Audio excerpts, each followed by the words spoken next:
Mueller calls back at least one participant in key meeting with Russians at Trump Tower.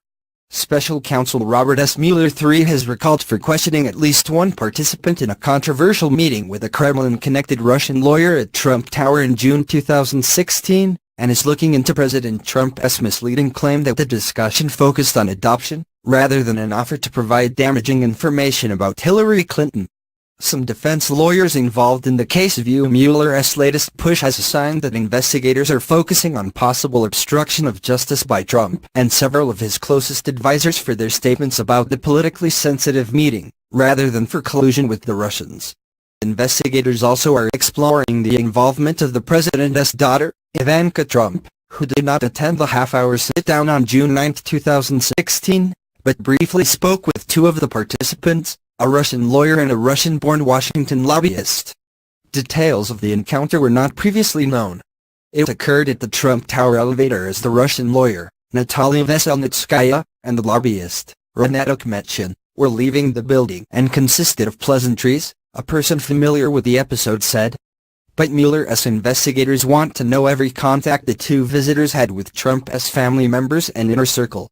Mueller long has sought to nail down details of the unusual gathering at the height of the presidential race between three of Trump's top campaign aides: his eldest son, Donald Trump Jr., his son-in-law, Jared Kushner, and his campaign manager, Paul Manafort, and Veselnitskaya, Akhmetian, plus a Russian-language translator, a U.S.-based employee of a Russian real estate group, and a British music promoter with Russian business ties who helped bring the group together.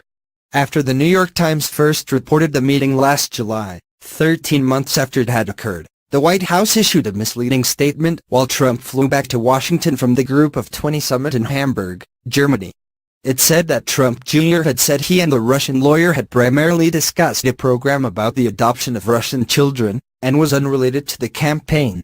Mueller's team is trying to determine if Trump and others involved in drafting the language aboard Air Force One knew it was inaccurate, and whether it was aimed at deceiving federal investigators looking into whether the Trump campaign actively assisted a Russian intelligence operation aimed at interfering in the U.S. campaign. In August, Trump Jr. released a chain of emails that showed he had agreed to the meeting not to talk about adoptions, but because the music promoter, Rob Goldstone, had assured him that the Russian lawyer had official documents and information that would incriminate Clinton and be very useful to your father. Goldstone wrote that the damaging information on Clinton was part of Russia and its government's support for Mr. Trump. "If it's what you say, I love it," Trump Jr. replied. The meeting between Trump's top campaign aides and the Russians hit the headlines again this week after Stephen K. Bannon, Trump's former chief strategist, was quoted describing Trump Jr., Kushner and Manafort in scathing terms in a controversial new book. "Even if you thought that this meeting was not treasonous, or unpatriotic, or bad, and I happen to think it has all of that, you should have called the FBI immediately," Bannon said, according to Fire and Fury, which was released Friday. Bannon speculated that Trump Jr. brought the Russian group upstairs to meet the candidate, a claim that the participants have all denied. The chance that Don Jr. did not walk these jamos up to his father's office on the 26th floor is zero, Bannon is quoted as telling the author, Michael Wolff, using a Spanish-language slang meaning drunkards. The book also says that Mark Corallo, then spokesman for the president's private legal team, quit because he believed the drafting of Trump's statement may have obstructed justice.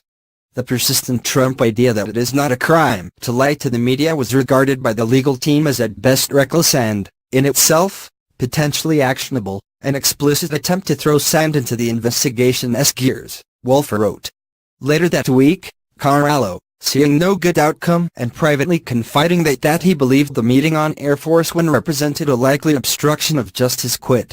Corallo, who was the Justice Department spokesman from 2002 to 2005 and now runs a public relations firm, did not respond to requests for comment Friday.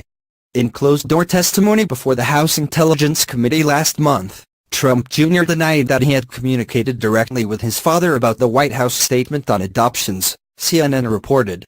The network said Trump Jr. told the committee he had instead coordinated the statement with Hope Hicks, the White House communications director, who was on Air Force One when it was drafted, quoting multiple people familiar with his testimony.